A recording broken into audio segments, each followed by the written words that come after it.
dusty road, a man alone. His vital signs go on hold, and I don't know what you've been told,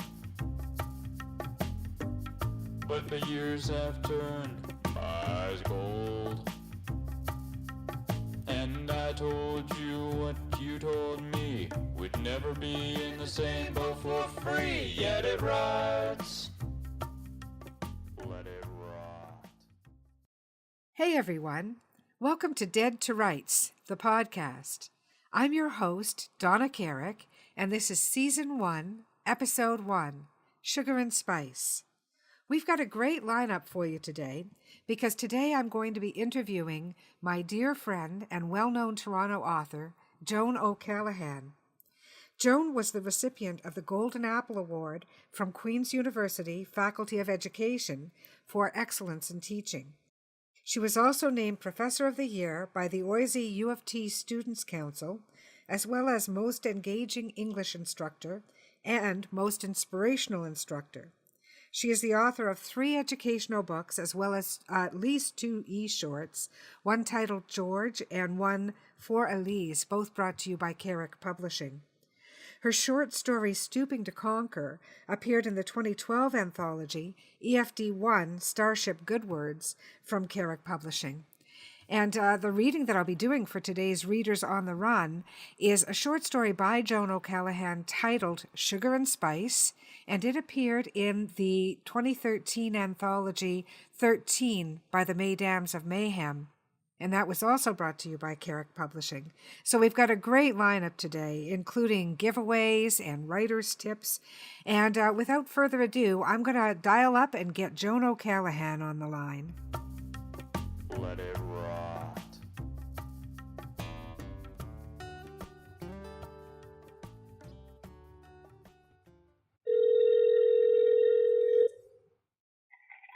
Hello. Hello, is this Joan O'Callaghan?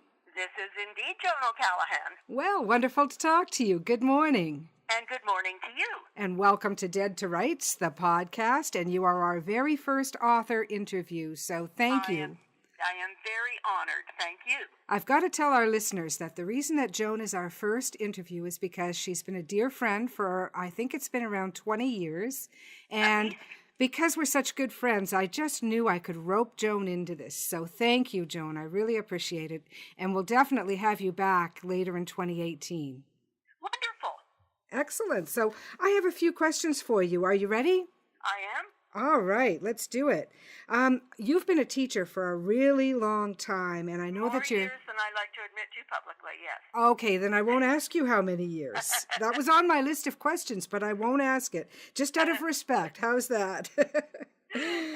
Now, I know that your teaching career has evolved a great deal over the years. Can you tell me about some of the highs and lows and what message you most want to impart?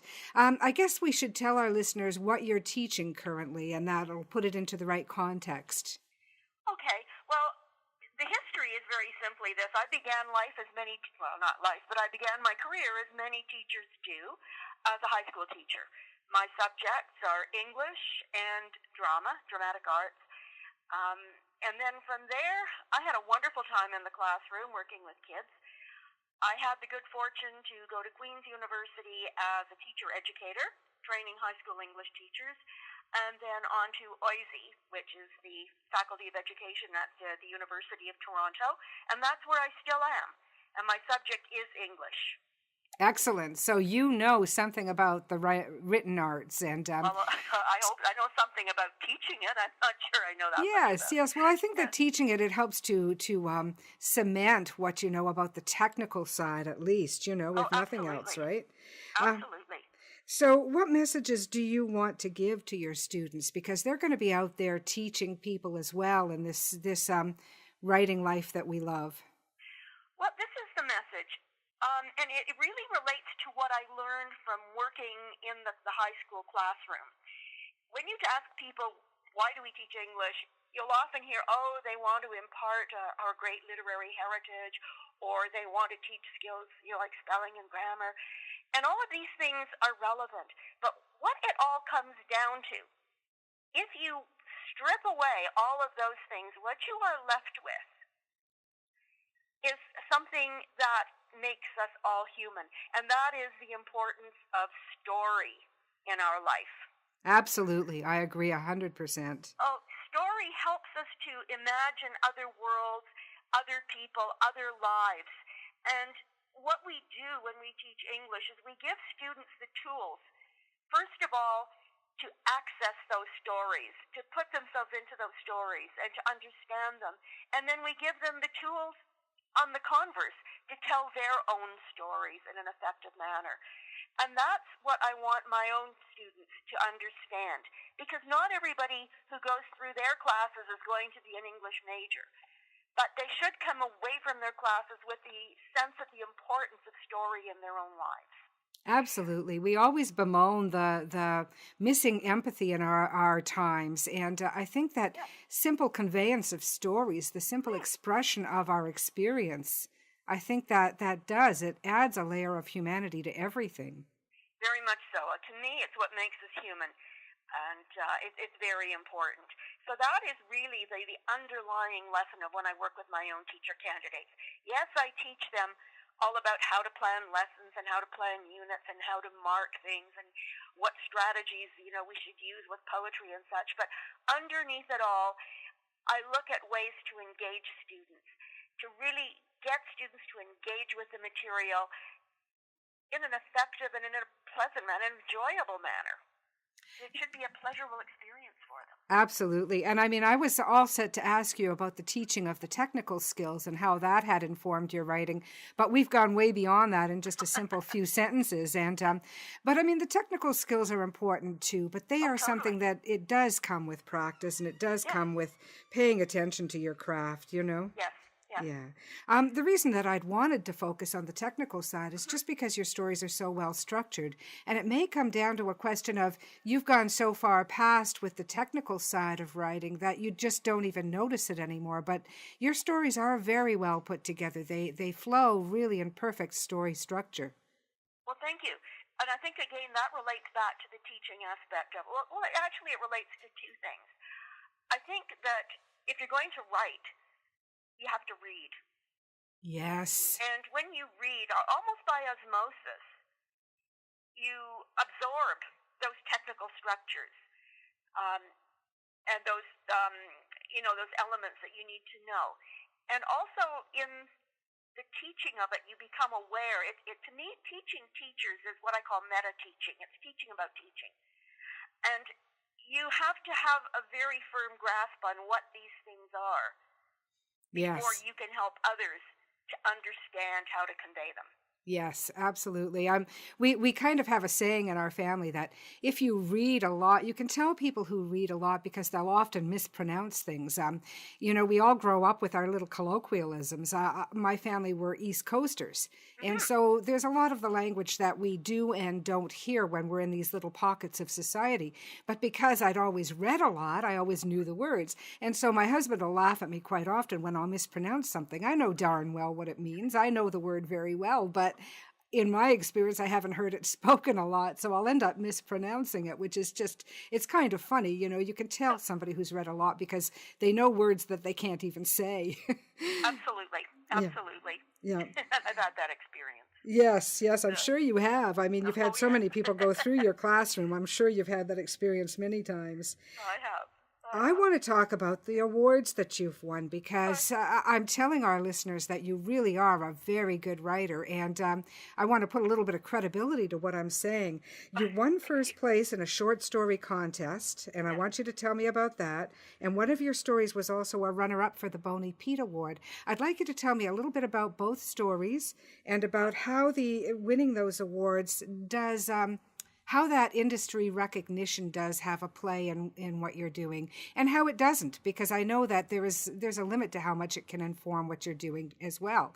But I think it does have some impact just the same, so we should give it that credit, Can you tell me about both of those stories and what awards they won and, Absolutely. Yes, the my first recognition, if you want to call it that, was being the runner-up for the Boney Pete Award, or a runner-up for it. I had written a story called Runaway. It stemmed from a discussion I had with my nephew, which is where I get a lot of my ideas. And I really enjoyed the story. I had fun writing it. And then I submitted it with no particular expectations. And hello. Yes. It was a wonderful surprise. So that was the first one. Then the second one, I found out just by accident, really. I used to go down to Belleville every summer and take a creative writing course with Rosemary Aubert, whom you know quite well. Yes. I was in the library one day, and there was a notice posted there for a contest. There's a small BC publisher called Polar Expressions, and I believe this is an annual competition that they have for short stories and for poetry. And but the short stories are flash fiction, and flash is very, very short, which requires a certain skill set all in itself. And I've never written flash before. I think the limit was, I may be wrong here, 700 or 750 words for a short story. For our listeners, I'm just going to interject for a second, and I'm sorry for interrupting, Joan, but many of our listeners may not know exactly what flash fiction is. And most of us writers, not all, but many of us find flash fiction to be a really huge challenge. Think of it in terms of you have so much to say as a writer. Most flash fiction sets its limit at 1,000 words. And now if you are a writer, I challenge you to say all the things you want to say about anything in 1,000 words. So that's your homework. After you're done listening to our podcast today, don't go anywhere right now, though. Joan's going to continue. Well, so it was a flash fiction thing. And I took the notice down from the library, and I took it home, and I thought about it, and I thought about it, and then I thought, why not? I had a story idea that was rolling around in my head, and I worked on it, and I did. I managed to bring it down to the required number of words. It was, as you say, it was not easy. It was very, very challenging. We have a lot to say. Well, this is it, and this forces you to really take it down to the bare bones. Yes. But in a way that is still engaging, and that gets the message, gets the story across. But I wrote the story, and again, I had no particular expectations. I submitted it mainly because I thought it would be good for me to do this, because I'm not a person who generally enters competitions. But I sent it in, and after a couple of months, I got a letter back from the publisher saying that they had received thousands of entries. At first I thought they were exaggerating, but later I discovered that in fact they probably were not. Isn't that wonderful? Yeah, but no, at this point all they told me was that they had eliminated, I think, 2/3 of them, and the remaining third were going to go into this anthology, and mine had been selected for the anthology, which meant that it was still in the running for a prize.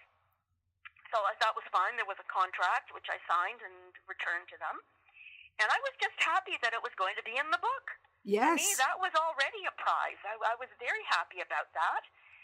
And time passed. The book is called That Golden Summer, and it came out in December a couple of years ago. And it's a beautiful book. And again, the publisher is Polar Expressions. So if any of our listeners are looking for it, it's called That Golden Summer.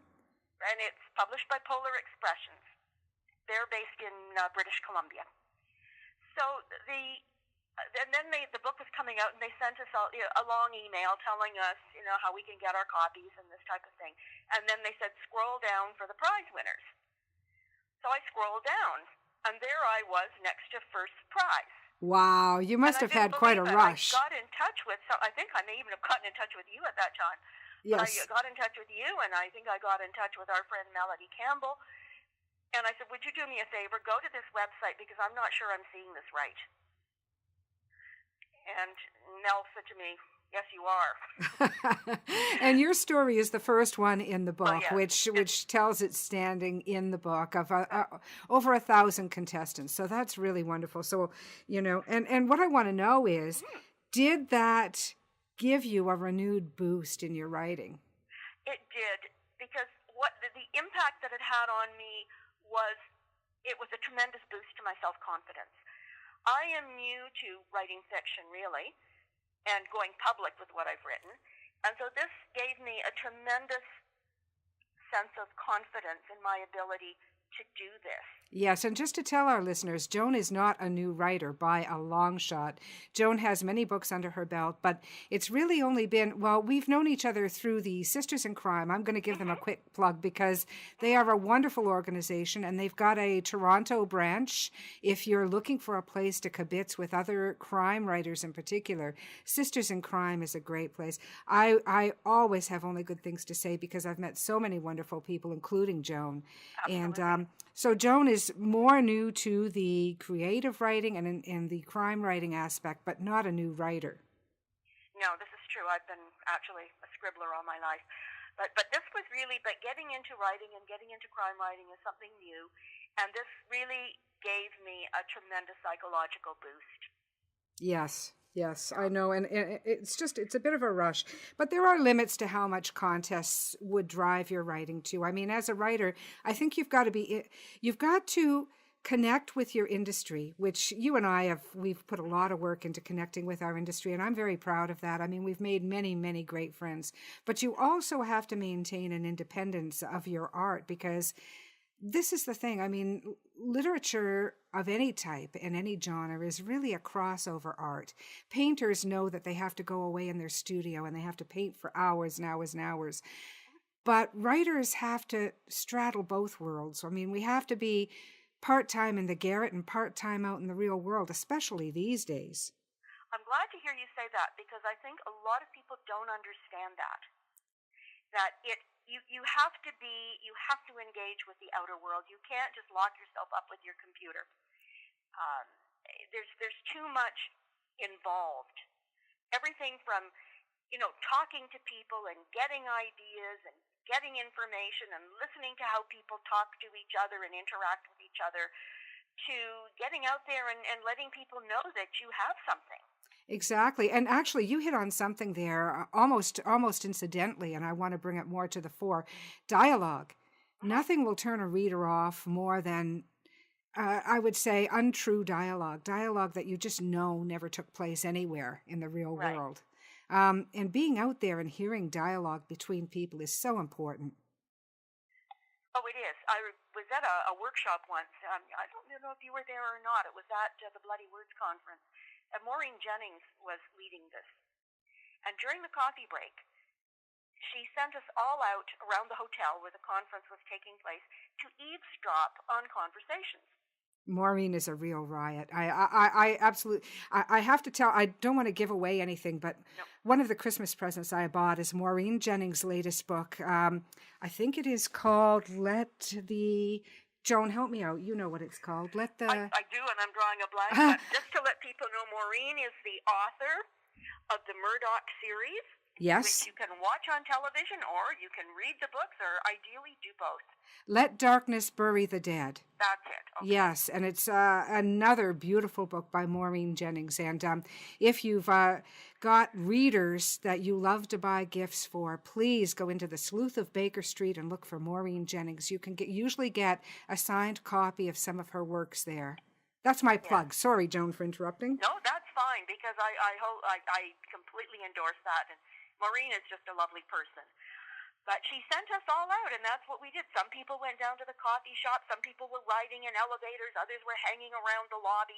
But then we all came back, and we reported on these snippets of conversation we'd overheard. Oh, that is wonderful. That's a really good exercise. So when you're done writing your flash fiction, or perhaps before you write your flash fiction as your exercise after this podcast, go out first and listen in on some conversations. Try not to be too obvious, you don't want to get arrested, but do eavesdrop a little and then come back and write your flash fiction. I think you'll be surprised how it will affect what you're writing. Mm-hmm. Yeah. Now, I want to talk to you a little bit about Pat O'Callaghan, who was a highly regarded newspaper publisher for many years for both the Edmonton Journal and the Calgary Herald back in the Southern newspaper days. And I'm a Southamite. I still work for the company that Southam morphed through. Everybody in the business world knows that all companies are going through so many iterations these days. And I'm still with the company that was once Southam, and I still have many friends who were with Southam. And I remember the name Pat O'Callaghan very well. He was incredibly well known. A couple of years ago, you published his memoirs. Yes. Can you tell us a little bit about Maverick publisher J. Patrick O'Callaghan, A Life in Newspapers? I will, but first of all, thank you very much for that wonderful endorsement of Pat. Just to let your readers know, or your listeners know, Pat was my husband. And yes, writing the book, I didn't write the book actually. I had the memoirs. Pat wrote them before his death in 1996, so that was quite some time ago. And I had been sitting on them all these years. And finally, it just seemed to me that the time was right to publish them. So, but getting them ready for publication was quite a task. Yes. The first thing I did, Donna, was line you up. Because, as you said, we've known each other for a long time. We're good friends. We know how the other one thinks and works. Yes. And I knew that I could work with you on these memoirs, and I could retain the spirit in which they were written. Yes, thank you for that. that. What I wanted to do, because I knew you would honor that, and you did. Thank you. It was a real pleasure working on it. It was it was a pleasure working with you on them. But the first thing I had to do was a very, very long task, because all I had was hard copy. And so I had to take this entire manuscript and I had to put it into the computer so that you would have something digital to work with, because, of course, that's the way the industry is today. That's exactly right. It's a different world. So that was the first thing I had to do, was to get a digital copy done. The second thing then was, of course, we had you on board. Then I needed an editor, because these needed editing.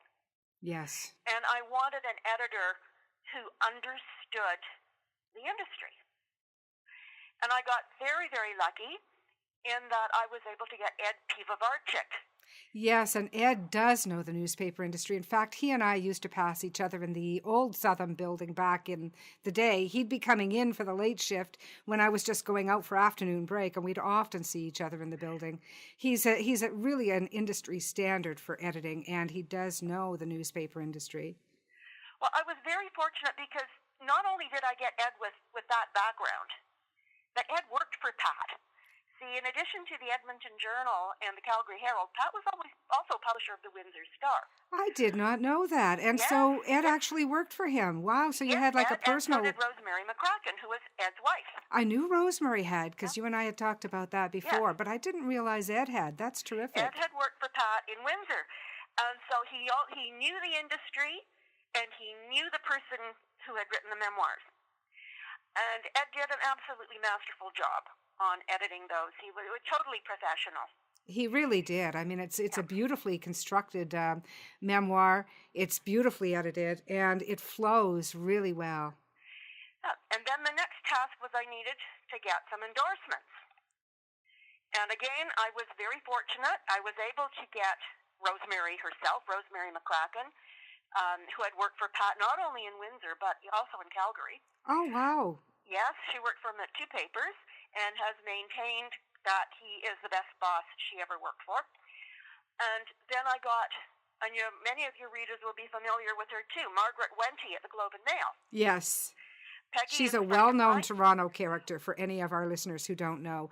If you have not ever read Margaret Wenty's column, Joan, tell them where they can find it. In the Globe and Mail, I believe she writes 2 or 3 days a week, but certainly on Saturdays.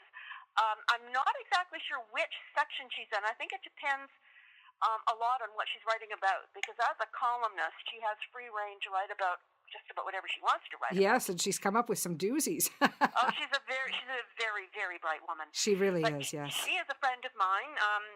She was actually at our wedding, which is how I know her.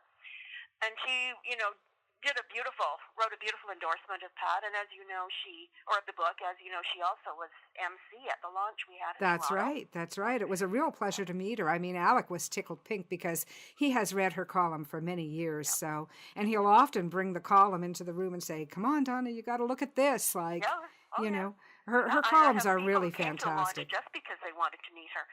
But and then the third person I was able to bring on board will be familiar to any of your people who live in Western Canada, and that was Catherine Ford. Yes. Catherine wrote the foreword to the book, and she had been Pat's associate editor at the Calgary Herald.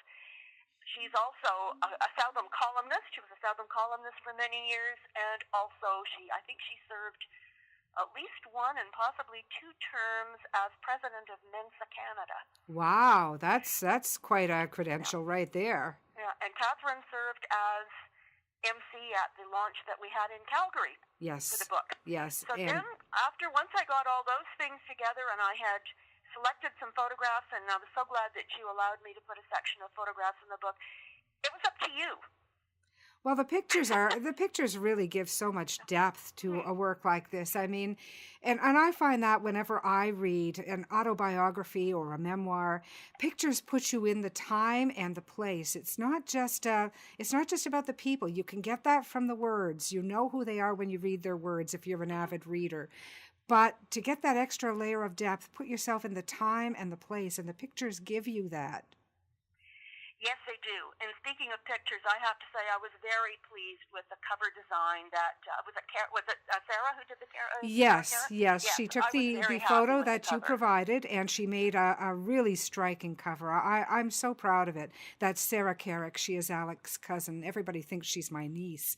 I mean, she's only a couple years younger than me. Come on, people. But she's very talented, and I really do like that cover. I think it has dignity as well as being striking. It does. It really tells the story. Yeah. So I was very pleased, and also it was Ed who suggested the title, and Maverick Publisher, which I really like. Yes. Yeah. And so that was really the story of how the book came into being, and it was really Pat's dream before he passed to have that book out, and so I was so happy to fulfill really what was one of his last wishes. Yes. It's meant a lot to me. It was a huge thing that you did for him in memory of him, I know. Just one more thing about Pat. What I heard over and over from everybody who did know him, because I did not know him personally, I knew of his name, but what I heard over and over was that he was one of those people, especially as a boss, and we all work for a living. If our listeners are out there, you know that if you have a boss who lifts you up and who wants you to do well independent of any praise that comes to them, they want you to do well for your own sake. What a difference it makes in your working life, no matter what you're doing for a living. I mean, we all have jobs. We're not all well-paid writers. I mean, I work in accounting. I'll be quite honest about that. And that's how I've made my living my whole life. Not my dream job, but, it's a good, decent work, and it pays the bills so I can write. When you have a boss in any field that you work in who lifts you up and who is that kind of person that wants your talent to shine, we call it empowerment in business. In the arts, I just call it allowing you to shine, like, allowing another ego to come into the room along with your own. It doesn't mean suppressing your own, but just allowing enough space for other people to do well. And we heard this over and over about Pat when this memoir was coming out. But it doesn't always translate into a private life. And I think in your case it did, and I'd like to hear just a little bit about that. It most certainly did. Everything you heard is correct. Pat was, to quote Margaret Wente, he was a giant. He was a giant among Canadian journalists. But he was also, paradoxically, he was also a bit shy and even humble. But he was larger than the sum of his parts, if that makes sense. Yes. I can go on and on about his talent as a writer, his abilities as a leader, his vision for the industry. But yes, in our private life, that definitely translated.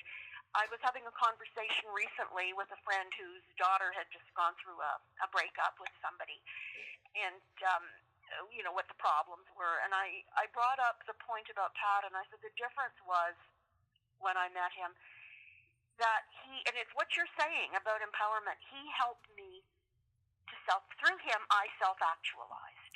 Yes. If that makes sense. That's what I'm looking for, exactly. He provided me with the fertile ground, if you want to put it, in which I could flourish. He provided that kind of an environment within our marriage. He believed in me, and he made me believe in myself. Absolutely, because the Joan I know has always had the technical skills. I've been telling you this for many years, and Yes. I think on some level you've known it. But confidence at one time was an issue, wasn't it? I mean, if Yes. we're totally honest. Yes. Yeah, yeah. And confidence is, it's lack of confidence is kryptonite to a writer.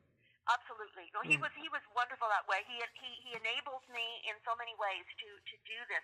He understood deadlines when I was working on my second book, because I was given a series of fairly tight deadlines. As you know, my first two books came out published by Scholastic Canada, and I had very tight deadlines, and I was teaching full time, so it was quite something. But I had a room to work in.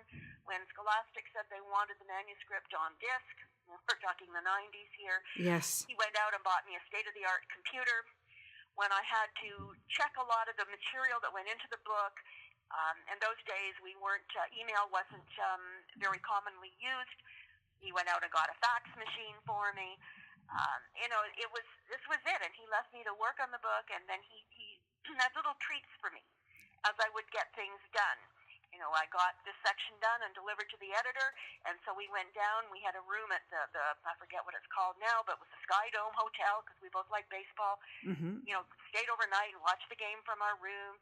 Another time he took me for a weekend to Stratford. He had all these little treats for me to help to get me through that process. It makes a huge world of difference. I mean, in this way, you and I have had many conversations.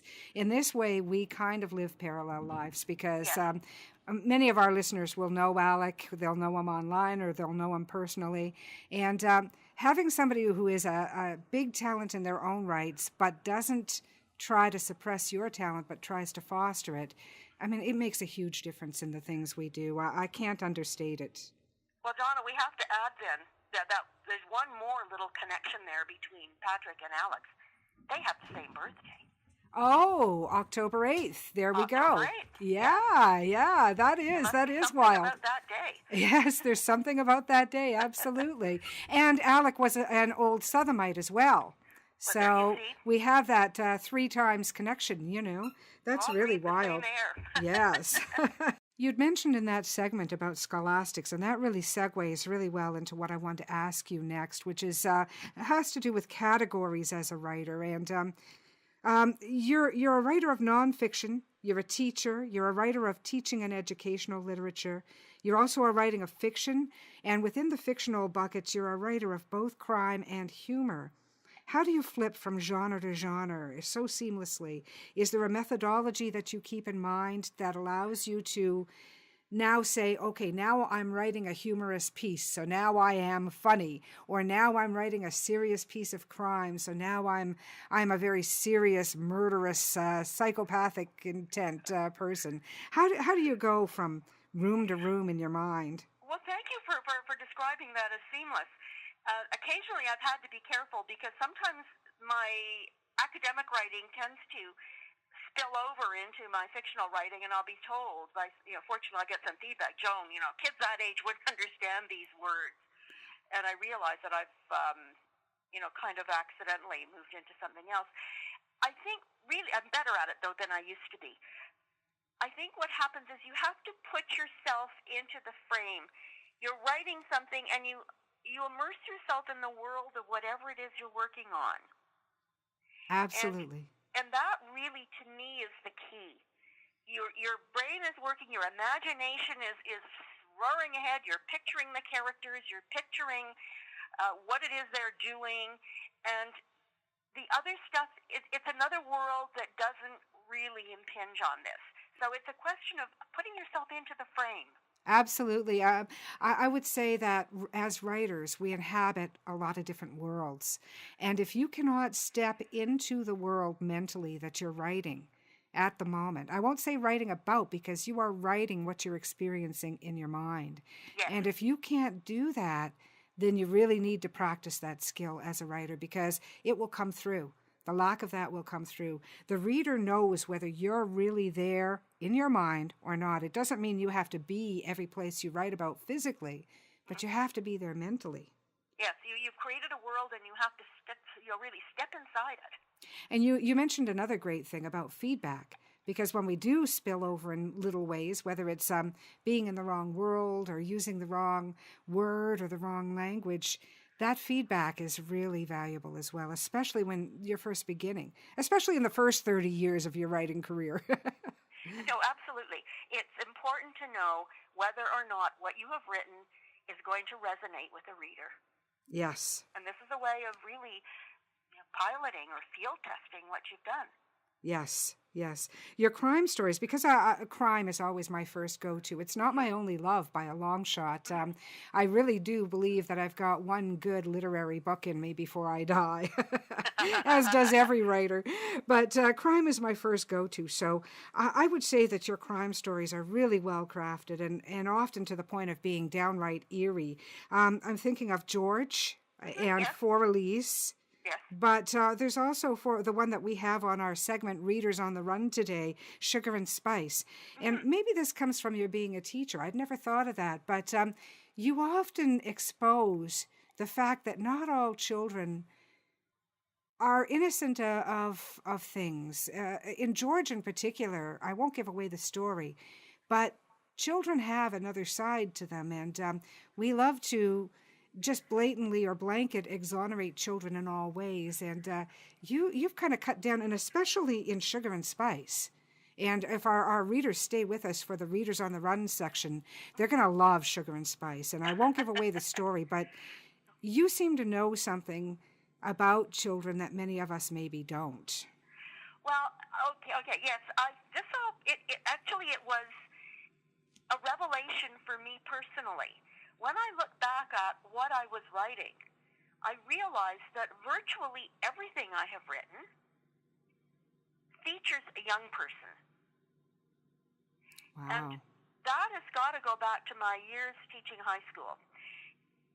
So, yes, they're all teenagers or young adults, maybe early 20s. I don't think I have any protagonists or... Well, yeah, I have some villains who are older than that, but I'm thinking of Runaway, where the villains are a bit older. But the reality is that, yes, not everybody is nice. And it's not necessarily the fault of the young person who commits the crime or who does the evil deed. Sometimes they're simply have been shaped by circumstances, and this is their way of responding to those circumstances. But, yeah, I've seen a lot. I've heard a lot. I talk a lot to people. This goes back to our earlier conversation about being out in the world. Yes. I love to listen to people. I love to hear what they have to say. I love getting together with young people and talking to them and listening to them and picking up what they talk about, what they think about. Mm-hmm. Mm-hmm. And that's a funny one, because you mentioned something else that I hadn't thought about, which is you're gonna hear this in future episodes. I'll be asking writers about their body of work and what it says about them, because you're absolutely right. I'd never thought about that, but I do think that your body of work reaches back into those days as a teacher, now that you mention it. Oh, it does. It absolutely does. I have not fashioned any of my characters after any students that I knew particularly. They're all combinations and amalgams of people I've known or situations I've heard about. Just like adults, really. I mean, as a mother of 3, I can tell you they're not perfect, but neither are we as parents. And you accept the good and the bad, and you try to teach them to choose to do the right thing wherever they can.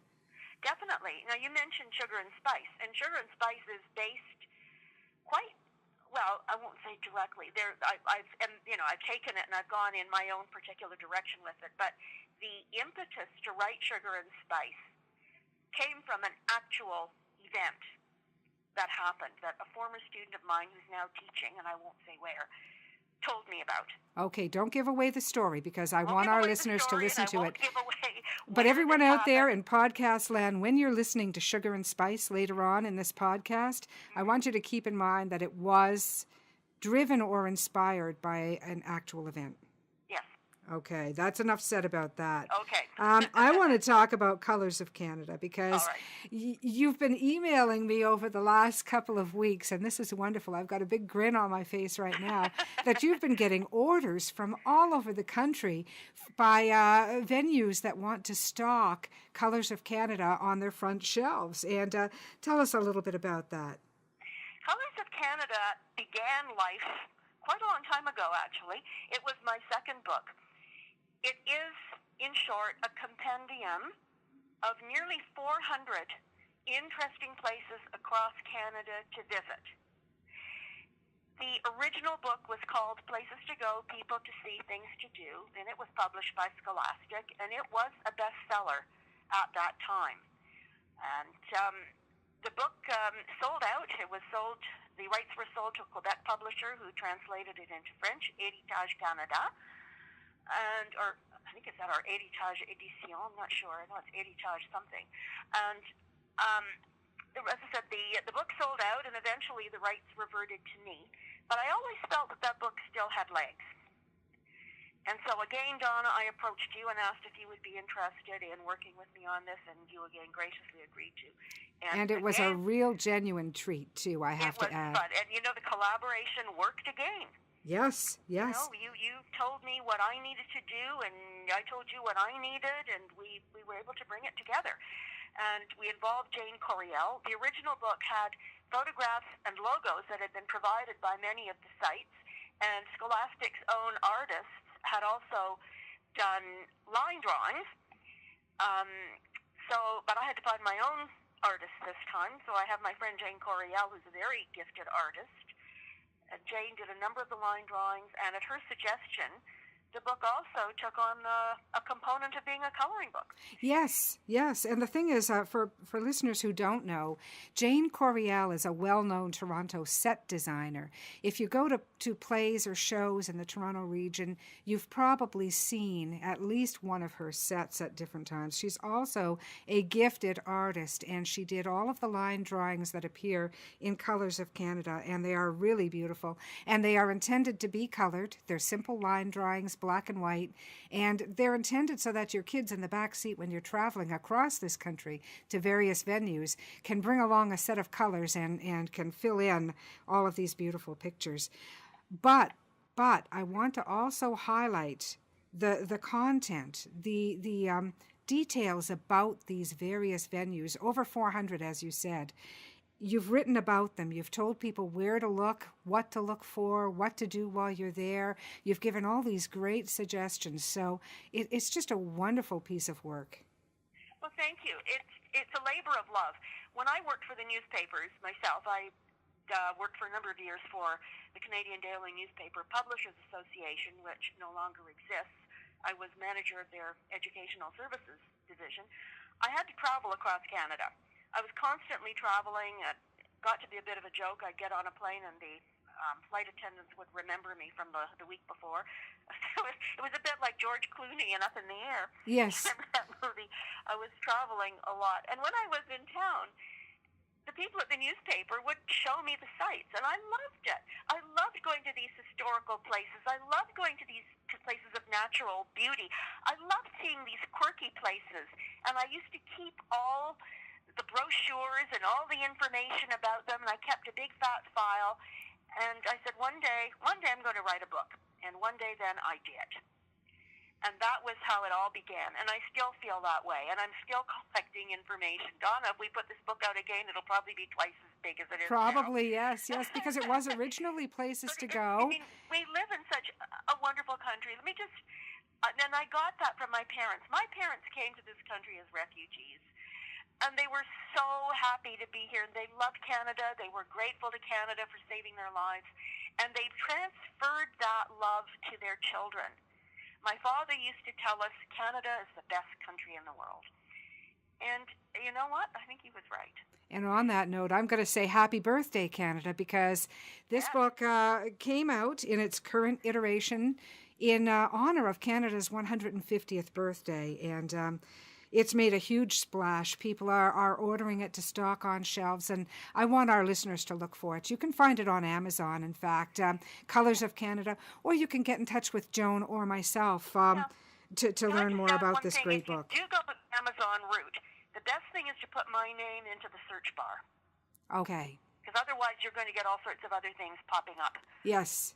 So look up Joan O'Callaghan, Colors of Canada. And don't forget the G in O'Callaghan. And don't forget the apostrophe in O'Callaghan. That's right. O'Callaghan. Yes, yes. And the U in colors, because we are in Canada. We were with Canadian spelling. We really want our American and European friends to look for this book as well. But just when you're looking it up, don't forget the U in colors. That's just a little point, but it's an important one. Now, the thing is, it really came to life. The book really came to life brilliantly. And I want to thank Jane through this as well, Jane Coriel, because she just added another layer to the whole thing. She certainly did. Yeah. And she was a pleasure to work with. Yes, she always is. Tips for writers. One of the things I promise our listeners is that every single episode will have a tip for writers. And I forewarned you what kind of tip I wanted from you. And you've put years of work and research and effort into learning how to market. I'm not going to ask you to expose all your secrets. People have to learn some things on their own. But can you give us one thing that you've learned in your hard-earned knowledge in the area of marketing? Selling books, let's be real simple. Self-promotion as an author. What can you tell our listeners? You asked me originally to talk about what works and what doesn't work. Yes. And I think let's quickly deal with what doesn't work. And what doesn't work is doing nothing. Exactly. And I'm meeting so many people who just, I'm a writer, I'm an author, I'm not a business person. Exactly. If I build it, they will come. And believe me, if you build it, they will not come. They will not come by the hundreds. No, you have to get out, unless you are, first of all, there's about 3 situations in which you don't have to do this. One, of course, is for people, and there are people, and I know some, who write only for family and friends. Yes. And that's fine. You don't. If that's the case, then you don't need to get out there and market your book. The second one is if you happen to have lots and lots of money and you're able to hire someone to do all that for you. Yes. But you have to be very careful who you do hire. I've heard some horror stories. Yes. And the third thing is if you happen to be a really, really big name, think Margaret Atwood. Yes. Then you don't need to do it. The publisher will do it all for you. But even with the traditional publishers now, when you submit a manuscript, you are going to be asked to submit at the same time a marketing plan. Yes. So really the onus is on you. So I think the first thing you have to do really is to rejig your thinking. That being an author is only part of the puzzle. You're in the business now of selling that book. You have a product, that's your book, your story, and you've got to get out there and you've got to find readers and buyers for it. Absolutely. So, and to me, probably the biggest thing that has worked for me, I call it the Johnny Appleseed approach. Remember Johnny Appleseed? I love that. That is perfectly said. You try things. You just try things. He went across the country, as the legend goes, scattering his apple seeds, some of which, fell on barren ground and nothing happened. But some of them sprouted. And you might not see that right away, but that's what. So you have to keep trying things. Yes. Even if they seem a bit bizarre and a bit strange. You try things. Yes. And you make yourself memorable. The other part of the puzzle is, and it may be part of the Appleseed, to the Johnny Appleseed thing, is network. Network. It's part of that getting out there into the world that we talked about earlier. Talk to people. Yes. Don't be afraid to approach people. Don't be afraid to try things. Another one of your authors, and I don't want to steal any thunder from that particular person, told me that wherever she goes, she published a book with you, I guess last year. She always takes a copy with her, and she says she never fails to sell it. Excellent. I think I know who you mean, because if you're looking for tips for writers, you can't look much further than her. But as you said, we won't steal her thunder, because I do want to have her on as well. Yes, I thought you might. Yeah. But it's that idea. It's that get out there in the world, network, talk to people, try things. Read, I subscribe to Writer's Digest, and the writer, and often they will have tips in there. Yes, Writer's Digest is really a gold mine. Mm-hmm. Yeah. And, not everything will work, and sometimes you'll come away saying, that O'Callaghan woman, she doesn't know what she's talking about. But then you'll get surprises. Yes. What you're talking about with colors is very simply this. I had been in contact with all these sites across Canada. It was a very, very lengthy process because I was asking for photographs and logos, and many of them, were very good about supplying them. And now that the book is out, I wrote an email note to every single one of those sites that gave me a logo or photograph. I thanked them for their interest in the project, told them that I sincerely hoped, and I do, that the book will draw a lot of visitors to their site. And then I put in the ask for. I said I hope that they would consider making the book available in their gift and souvenir shops. You have to ask people for what you and want. I did. And, of course, and we don't teach our children this going on my little psychological bent for a moment. We don't teach our children this from a young age. It's not about me, or grubbing for this or grubbing for that. It's that people genuinely are caught up in their own lives, and you can't fault them for that. They don't know what you want. They're not mind readers. It wasn't a hard sell. All I said was, I hope you will consider making the book available, in your gift shop or souvenir shop. And then I gave them the pricing structure and how to get the book. Yes. And as you know, you've had a massive orders, and I'm grinning again now because I just love that. I love to see our authors successful, and especially a dear friend like you. I just love to see it. Now, all of this networking leads in really nicely to what I want to ask you about the Deadly Dames. Do you mind if I ask you about the Deadly Dames? No. The Deadlies will be happy to be talked about. All right. I know you've got a number of public appearances with the Dames lined up for 2018, and I know that seasonally you do take breaks because there are times when it's hard to get people out and it's too hard traveling and things like that. First question, who are the Dames? The Deadly Dames is a group of authors, and all of us have been published.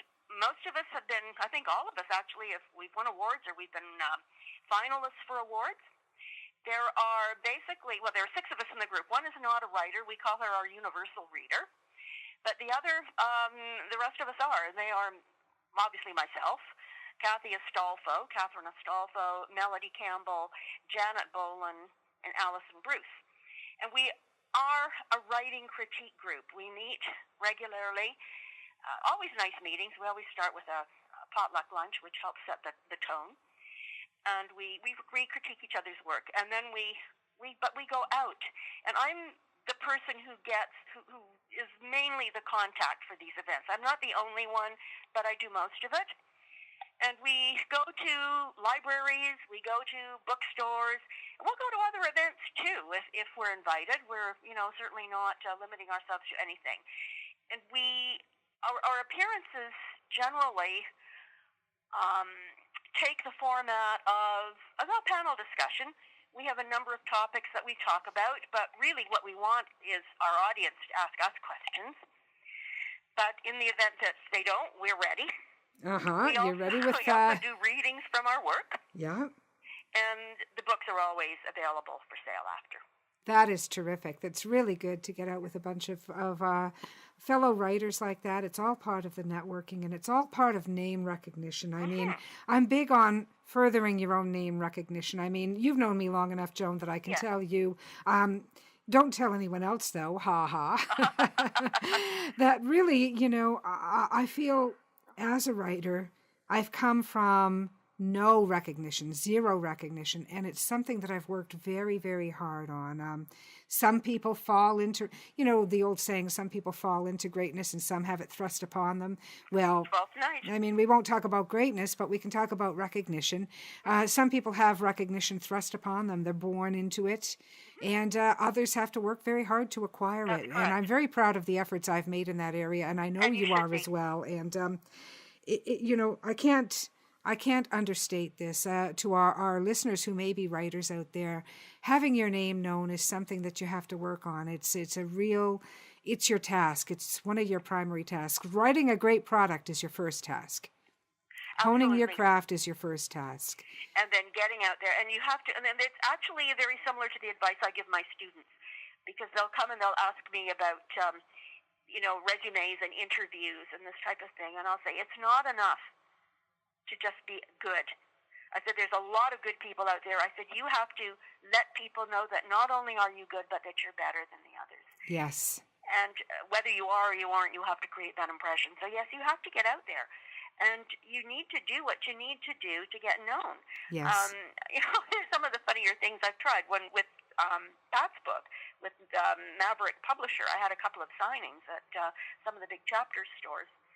And I was able to, because it was a newspaper thing, I was able to hit up my friends at the Toronto Star, and they gave me a bag full of pens, which I could give out to people when they came by to chat with me at the signings. Mm-hmm. And then, because, as you know, Donna, I like to bake. Yes. I baked cookies in the shape of newspapers, and I wrapped them all individually in little cellophane bags tied with ribbons, and I gave those out. Yes, and it does make an impression. Something like that makes a huge impression. And in particular, the people who really like the cookies, and this is important, by the way, we mustn't overlook this, were the chapter's employees. Yes. You have to, that's part of your networking. You've been really good at this. I mean, this is an area where I've been sadly lacking, but you've been really good at getting out to the various bookstores locally and making sure they know who you are and what you write. Oh, I can't take credit for that. I learned this from reading a book by David Morrell. Now, he's the creator of the Rambo character. And what many people don't know is that David Morrell is actually originally Canadian. He comes from Kitchener, Ontario. Wow. Yeah, but he talks about this, and he says when you go to a library or a bookstore, it's not, in particular a bookstore, he said what's not important is that hour or two that you're in the store, because you'll leave and that's it. What's important is while you're in that store is the connections that you forge with the store manager and the store employees, because once you leave, they can continue to promote you. They can position your book so people see it. They can talk about your book. Yes, absolutely. So it's really important to remember that they are part of your network. Yes, and such a critical part, because where they put your book makes a huge difference. Your book stays there for months after you've left, Mm-hmm. Now, I just want to say it's been really wonderful talking to you, Joan. What's next in your writing world? What is the next thing you're going to be working on? Well, I still have some of my education writing that I'm doing, which I also, by the way, really enjoy. And I work with a partner because he brings the background in history and social sciences, and I have my background in English, and we bring the two together. We are just undertaking a project now. It'll be a short teaching resource on the Cambodian massacres, the Khmer Rouge era. So that's coming up. But that's something that's been commissioned. But in terms of my own writing, I have a couple of short stories, one of which I am in the revision process with, the other which is still roiling around in my head. I haven't quite sat down and begun to work it out. It's still taking shape. We do this. I always say there's the one you just finished, and Alec actually is the one who kind of coined this for us as a writer. There's three main topics of conversation for any writer, he says. The book you just finished, the book you're working on, and the one that you're about to work on. It's so true. It's so true. And then I've got the two stories, and then I'm also and this is where the humor comes from. I've been working on some young adult and having a lot of fun with it. I'm working on a story. Well, it's not a short story. It's going to be either a short novel or a novella, but I'm thinking short novel. Oh, that'll be wonderful to see. A group of high school kids on a school trip to Austria. Excellent. And I'm bringing together both crime and humor. Excellent. I love that. And I'm having just a great time with it. I'm really enjoying that project. I can't wait to see that come out. Joan, it's been so good talking to you, and we've covered a lot of ground. I hope we've left something for some other authors to talk about, but it's just such a pleasure talking with you that I couldn't help myself from getting your insights on things. I want to wish you a wonderful 2018. You're my first author interview. Thank you from the bottom of my heart. And I hope that your 2018 is just skyrockets from this point on. Well, thank you, Donna, and I wish you all the same. I've been watching you and watching Carrick Publishing grow and grow and grow, and I keep wondering when you're finally going to have to put yourself into it full time. Yes, yes, that's a thought, isn't it? It really is, but it's been a pleasure talking to you, too, and I'm so honored that you chose me as your first subject. Oh, my pleasure, Joan. Take care now. You too. Bye-bye.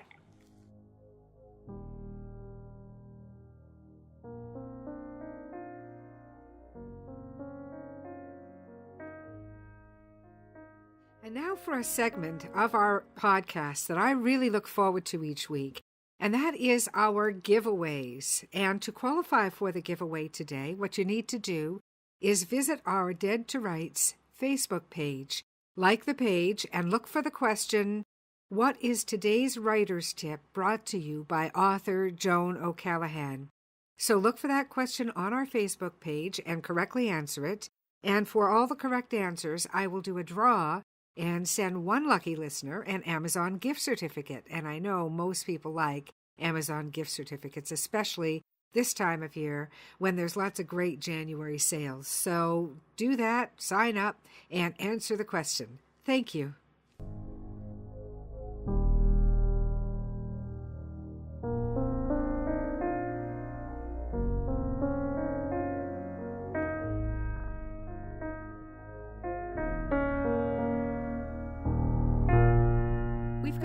Treat for listeners today on our Readers on the Run section of Dead to Rights, the podcast. Today we bring you a short story titled Sugar and Spice by Joan O'Callaghan, which was featured in 13, an anthology of crime stories by the Mesdames of Mayhem, brought to you by Carrick Publishing in 2013. So, without further ado, Sugar and Spice by Joan O'Callaghan. My neighbor's golden retriever, Molson, found Becky Robinson's naked body under a dock while chasing a piece of driftwood. The 15-year-old had been beaten, my neighbor confided later that evening. The finger of suspicion pointed at Henri Charbonneau. Henri was a French teacher at Lakeview High School in Hidden Harbor, where I taught English. A relatively new arrival from Montreal, he was strikingly handsome in that particularly Gallic way. He always looked as if he needed a shave. His straight brown hair was just a tad long and fell over his right eye. Tall and lean, he wore his clothes as if he were in the pages of Gentleman's Quarterly instead of a musty classroom. The girls, and even the women teachers, described him as drop-dead gorgeous. Unfailingly courteous, Henri was utterly professional with his coterie of admirers. The morning Becky's body was found, he called the school office to say he had a family emergency to deal with and would be away for several days. Chaos reigned at the school the next day. The police took over the office of our principal, Ellie Tomlinson. Grief counselors set up shop in the Student Services Department, and students poured in to weep, be comforted, and miss classes. Becky's friends, Crystal, Jen, and Madison, spent the entire day there, except for intervals when they were seen in the halls and cafeteria, loudly sniffing, eyes red. Schools are small communities, and Lakeview was soon awash in ugly rumors, stoked by Becky's friends and Henri's absence. Rumors that placed Becky with Henri. The rest was easy to guess. Before long, the entire town was whispering that Henri had raped Becky and then killed her to hush up the crime. It was all nonsense, of course. Henri would never lay a finger on Becky. Becky and her friends were all students in my grade 10 English class. I didn't care much for Becky, and I didn't like her 3 friends either. They were pretty in a cookie-cutter way, with long blonde hair, makeup, too tight jeans, and clingy tops that left little to the imagination. It didn't help that they were arrogant, lazy, and generally obnoxious. Still, I was shocked beyond words, and grieved for a young life cut off so early and so violently. Of course the police spoke to me. I was Becky's English teacher and knew Henri better than most. The English department shared an office with modern languages. Henri's desk was next to mine, and our timetables were the same. Did Henri ever mention Becky? Had he shown any interest in her? I shook my head. Henri, I told them, never mentioned Becky. Was he married? Did he have a girlfriend? Henri never discussed his private life. Did I have any idea where he might have gone? I shrugged. Classes were canceled so everyone could attend the memorial service. The funeral would come later, after the police released the body. The church was filled to overflowing. The entire staff and student body must have been there. In the second pew right behind Becky's parents, Crystal, Madison, and Jen sobbed loudly throughout the service. The minister ended by quoting from William Blake's The Sick Rose. In what seemed to me to be a thinly veiled reference to Henri, his deep voice rang out, "His dark secret love does thy life destroy." I bit my lip. Things at school returned to normal. That is, routines were reestablished. After such a tragedy, how could things be normal? I noticed Becky's friends huddling in corners, whispering. They were distracted and inattentive. Soon after the memorial service, they crowded around my desk after I had dismissed the class and asked if there had been any word from Monsieur Charbonneau. I shook my head. Why? They looked at each other and shrugged. Just curious, Jen said. The police should have caught him by now. Perv. She sniffed and turned to her friends, who nodded in agreement. You're sure of that? In this country, a person's innocent until proven guilty. There could be any number of reasons for Monsieur Charbonneau's absence. I began stuffing books and papers into my briefcase. Oh, we're sure. The corner of Crystal's mouth quirked upwards. How so? I couldn't help myself. What could these three possibly know? They looked at each other again, and as if on cue, stepped closer, almost circling the desk where I sat. Then Madison spoke. We all knew he had the hots for her. He was always staring at her and looking down her top. They giggled. Jen picked up the narrative. Yeah, he used to brush against her boobs. Oops, she clapped her hand over her mouth. Sorry, I mean her chest. Like this. She leaned over me and thrust her chest out, so her breasts almost brushed against my head. I pushed my chair back, stood, and stared at her.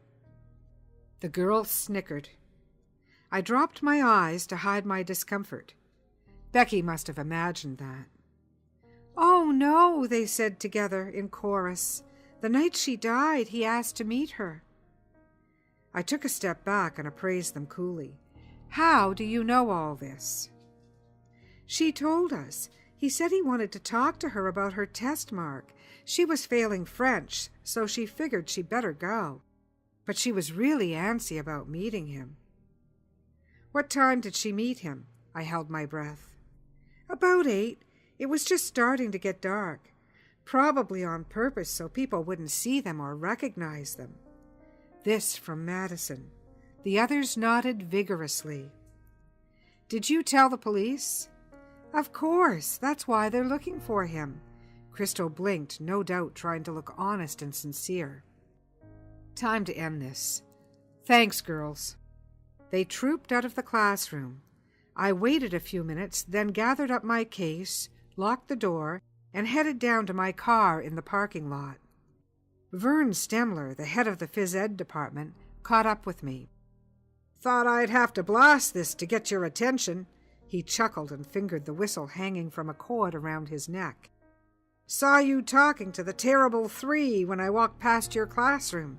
Good thing you had the door open. I slowed my step. I always keep the door open when I'm speaking to students. Can't be too cautious. That bunch is toxic.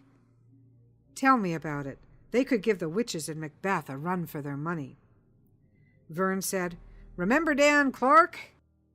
I thought for a moment.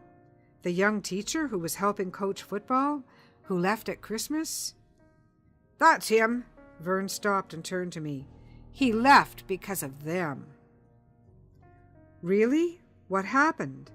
I was beginning to get a sick feeling about this. Last fall, one day after practice, he was putting away the equipment. Crystal suddenly appeared. She walked over to him, bold as brass, and rubbed up against him. He jumped away from her, but she started grabbing him, if you get my meaning. He told her to stop, that he'd report her. She just smirked and asked who'd believe him. It was like a signal. Out jumped Jen and Madison. They said they'd seen the whole thing and would have him charged with sexual assault if he didn't give them $100 each. Madison showed him her cell phone. She'd taken a picture of Crystal up close against him. Dan said anyone seeing it would think he was feeling her up. I stopped and stared at Vern. I thought he left because he wanted to be closer to his family. That's the story he gave Ellie. Vern continued. I bumped into him at a coaches' conference a couple of months back.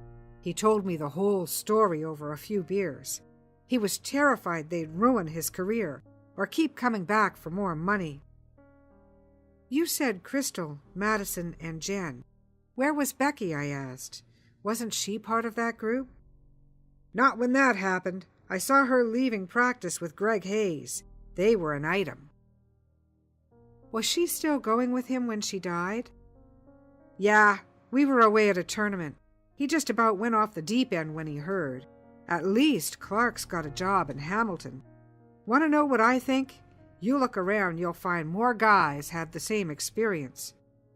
Take it easy. And he loped off in the direction of his SUV. I drove home slowly, thinking about what Vern said.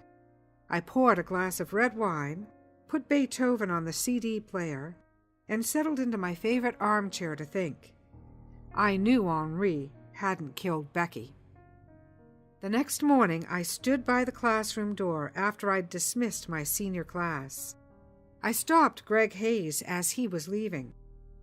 Do you have a moment? He nodded and followed me to my desk.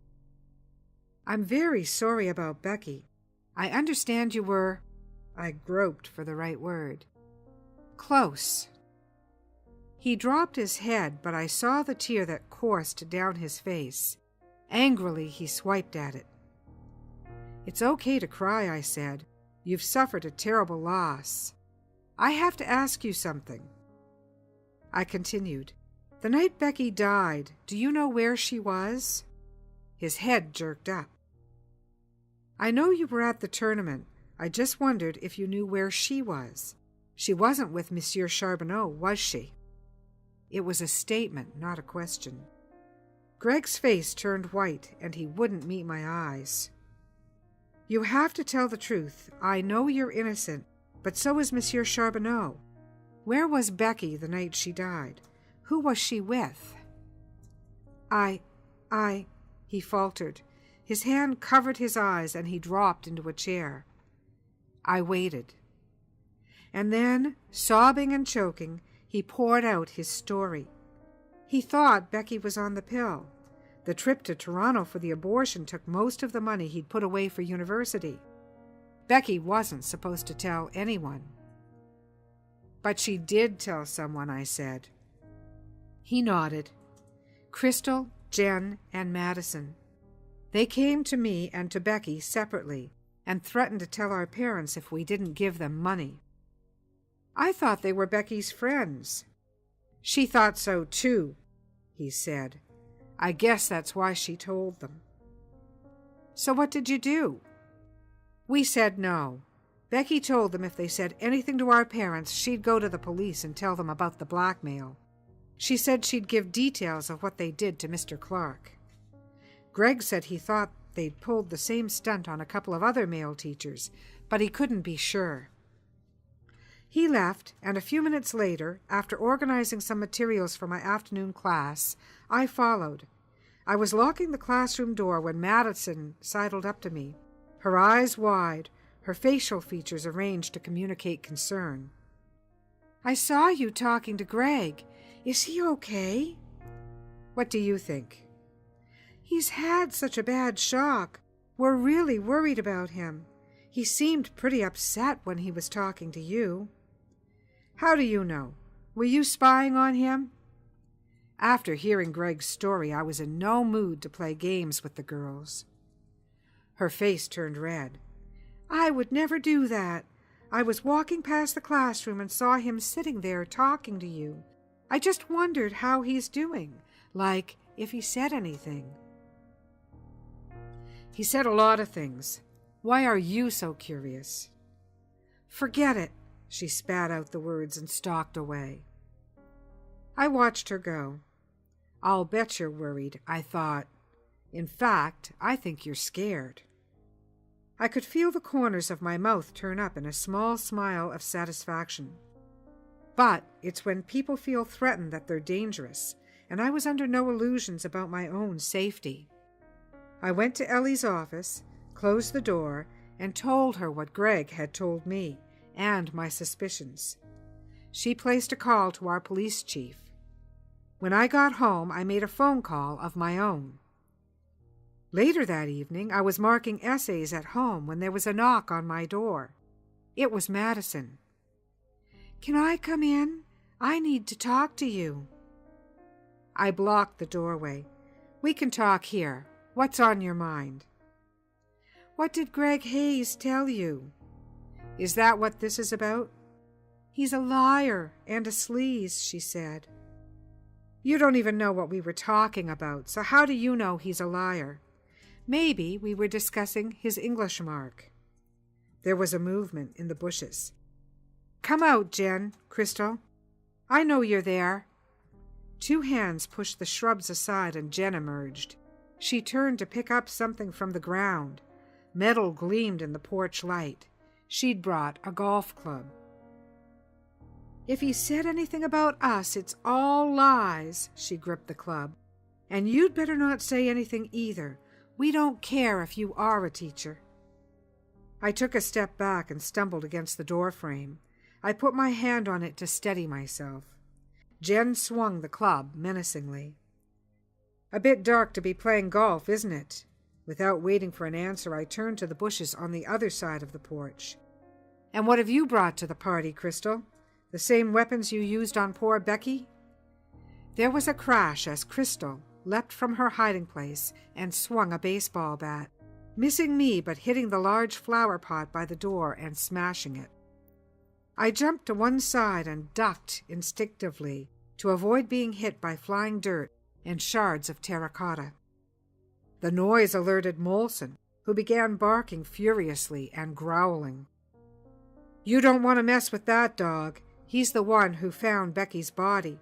He knows your scent." It was a long shot, but it worked. They looked at each other. That moment was all the time I needed. I shouted, "Call the police!" Lights went on next door as my neighbor stepped into the yard to quiet Molson. The girls didn't wait. They ran, leaving the club and bat behind. From behind me, Henri touched my arm. "The police are on their way. I heard everything." Once we'd given our statement to the police, Henri and I shared a bottle of wine and toasted our future. His trip to Calgary had been a success. They are hiring teachers there. Henri already has a job for next September, and I have an interview lined up. We'll be able to live together and teach in 2 different schools. Small towns like Hidden Harbor are not ready for a gay couple to live openly. And that was Sugar and Spice by Joan O'Callaghan, brought to you by Carrick Publishing, featured in 13, an anthology of crime stories by the Mesdames of Mayhem. We hope you've enjoyed today's item for readers on the run. Before we wrap up today's Dead to Rights Season 1, Episode 1, Sugar and Spice, I'd like to do a couple more giveaways. The first one being a Smashwords gift certificate giveaway. And to qualify for this one, what I need you to do is to go to our Dead to Rights Facebook page and look for the question, who was another author in the anthology 13 by the Mesdames of Mayhem? So another author other than Joan O'Callaghan. If you answered Melody Campbell or Catherine Astolfo or Catherine Dunphy or even Donna Carrick, you would be right among many other authors. So please go to our Facebook page and answer that question for to qualify for the draw for a Smashwords gift certificate. The second giveaway is a print copy of 13, an anthology of crime stories by the Mesdames of Mayhem. And we'd love to ship that off to you free of charge. And to qualify to win that one, again, go to our Facebook page, Dead to Rights, and answer the question, what was Monsieur Charbonneau's first name? And his first name, just to give you a hint, was Henri from Sugar and Spice by Joan O'Callaghan. And now I'd like to thank Joan O'Callaghan for the great interview today and also for providing the wonderful story for our readers on the run. The music for Dead to Rights was provided by Ted Carrick, Eyes of Gold, the theme song, an original piece of music. And also background music was A Killer in Utopia, also by Ted Carrick. Thank you very much for joining us today, and we hope you'll join us every week through 2018 for Dead to Rights, the podcast.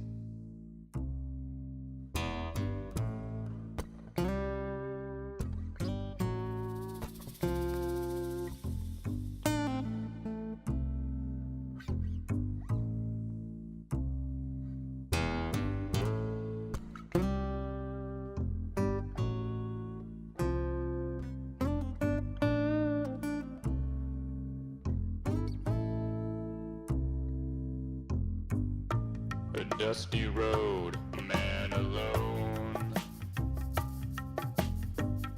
His vital signs go on hold.